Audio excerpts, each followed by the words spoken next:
Hey, this is Patrick Johnson and Douglas Dominguez from the Interact team. We want to give you a quick demonstration of Interact on a tablet device. What I have here is the HP Slate. It's running Windows 7 Professional Edition. We found that Java applications, unless you're running it via Citrix, are not compatible with the Android or the Apple operating systems, but with Windows 7 Edition, Professional Edition, it runs great.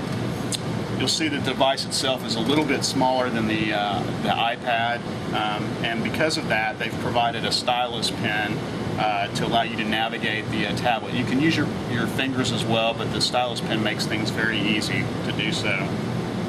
You'll see that there's a button here on the side where you can drag the keyboard over to the main screen. This is the main input mechanism. You'll see that I can move it around, drag it around, and I can do specific. So you'll notice that we have, with the stylus pen, there's a pen over. So I can hover over each application, and you'll see that the focus goes in and out. I'm going to go ahead and click on Interact application, and you'll see the pen over is very nice because if I set focus on the application, the keyboard itself will fade out, but it's there for you. So on many of the pop-ups, when you need to enter in information, it's there, but you can also see what else is on the pop-up. And you can also easily move the keyboard around or minimize it if you need to do so. It's very, very handy.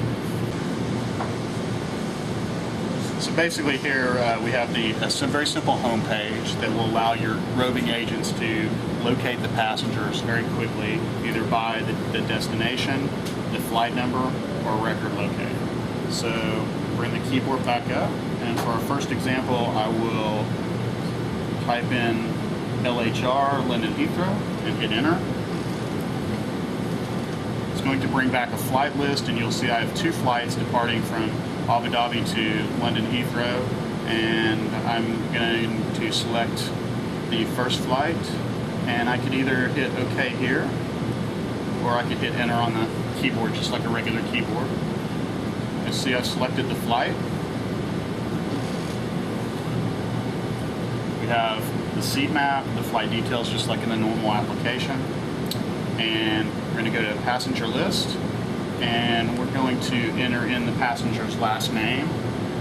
Happens to be my friend Douglas here, so we'll type in, so you see, Dominguez, hit enter.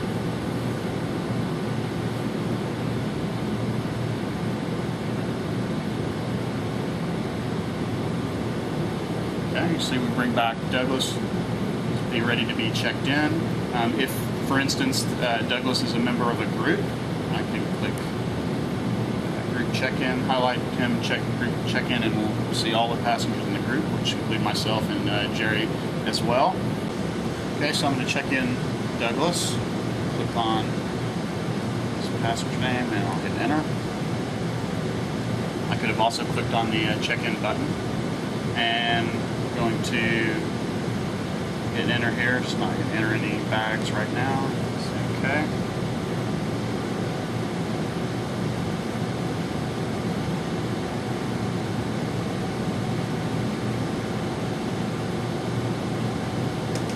And what we have here is that Douglas, we need to enter the PCTC primary contact information for him. So we'll just say right refusal, hit enter.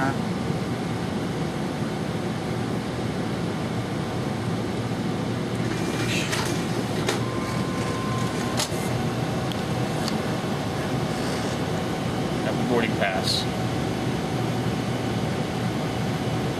Okay, so I'm going to do a check-in now with the record locator. I'm going to enter in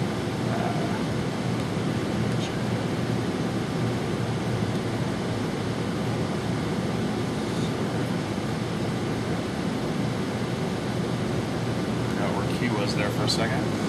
As many times a passenger will have a printout of a confirmation number with a record locator on it, so we're going to also facilitate searching that way. So what we're doing now is we're checking that PNR, and we're going in the background, pulling up the flight that they're on, and then as well as the passenger list. So that was my PNR, so I can go ahead and I can just check in straight from here. So like I said, you can hit enter, or I can hit the check-in button. Because I'm a member of a group, you see we're asking if I'd like to display all the passengers in the PNR. Since we've already checked in Douglas and Jerry was checked in previously, don't need to do that, so I'm going to say no.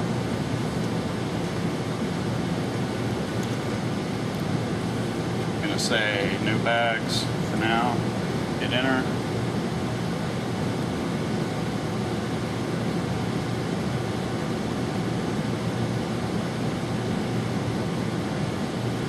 Primary contact information. Refuse that. Now, get ready, Douglas, to show the boarding pass being printed.